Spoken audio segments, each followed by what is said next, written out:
Welcome everyone, Dylan Gemelli here today with a brand new video for you. So today we're going to do a little side-by-side comparison of Winstrol and Anavar. But before we get into that, I just want to reiterate to everybody that I am not a doctor. I am only doing this for your entertainment purposes only. Why I'm not insinuating or advising anybody to use any of these substances or anything that I discuss. And what you do with this information is completely and utterly up to you. So let's get into that discussion. Winstrol versus Anavar. It's like Mike Tyson versus a featherweight. No, I'm just kidding. I'll be fair. Regardless of my opinions on certain things and compounds and things of that nature, one thing that I always try to do is stay unbiased and fair and provide you with all the facts. So we're going to do a real comparison here. I'm joking because most people know I don't like Anavar at all, but I also teach facts. Okay, so let's talk about them. Now, Winstrol and Anavar do share some common characteristics, and then they definitely have some differences. They're both DHTs. They're both really, mainly used in cutting purposes, finishing off a cycle, getting ready for a show or a contest, summertime, especially when people are more slimming down or cutting down at least. But let me reiterate here, which I've said a million times. These are not weight loss drugs. I always say they're not fat burners, and then people go, well, they can burn fat. Well, yes, they can burn fat. But when I say fat burner, I'm talking about like a weight loss drug, like something that you buy at Vitamin Shop or GNC, or what people would categorize like clenbuterol and albuterol and things of that nature, ECA, staxephedrine. These are not weight loss drugs. If you're overweight, if you are a couch potato, a ice cream and cake slammer, these are not going to magically put you into condition and shape and wake you up with a six-pack abs and striations everywhere. That is not going to happen. Okay, there's these strange mythical beliefs out there that these are the holy grail to eating potato chips and still having a six-pack. It's ridiculous, and I want to make sure that I bust that myth right off the bat. So when I say they're cutting compounds, I mean that they are more used towards like shaping the body, getting the hardening, the vascularity, things of that nature. They're not bulking compounds like a D-ball, like a DECA. But they still can be used in bulking scenarios because they're not going to lose weight. They're steroids. They're going to build muscle. They're just going to keep things clean too, or at least attempt to keep them cleaner depending upon your diet. But that's off track. Let's discuss the comparison between the two. So Anavar is definitely the more mild of the two. Okay, so if you're only worried about side effects, Anavar is going to be your choice because Anavar does not have the amount of side effects that Winstrol does. Now they're both toxic oral steroids, methylated, so they're all going to be, harmful to your liver, your kidneys, your blood pressure, all of that. Okay, but Winstrol especially is going to slam your cholesterol far more than Anavar will.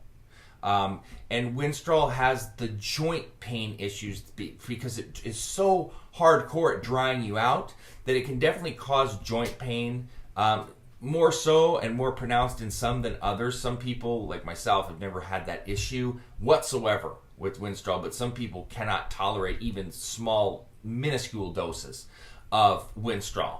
Now, Anavar does have terrible, like muscle pumps, especially in the shins and the back. One of the reasons I don't like it because I'm a big cardio person. I run 10 miles per day, and Anavar just makes that hell on earth because of the shin pumps.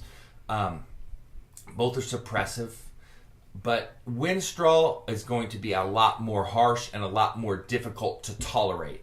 Both can cause hair loss, generally if you're prone to MPB, but Winstrol, again, is going to be a little bit stronger in that regard and what it could cause too. So if we're just looking at side effects, I'm perfectly honest with you, and I think that anybody that knows anything about these, Anavar is a much better choice.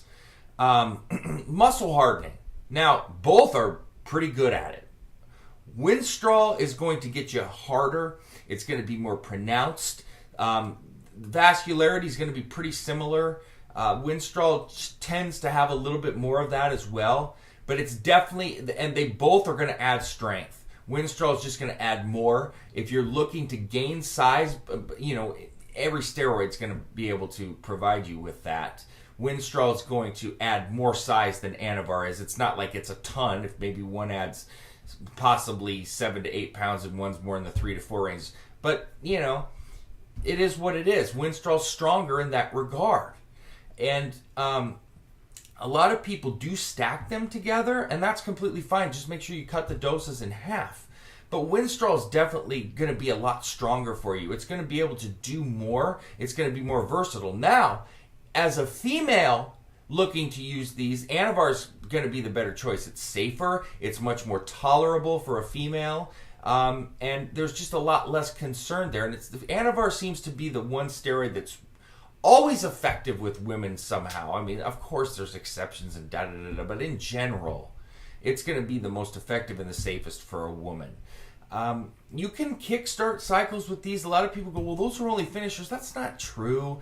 You can kickstart a cycle with either one of these as well. They're just more suitable as a finisher because of what they do, but a lot of people want to run them in the same, cycle, and they'll kickstart with one and finish with the other.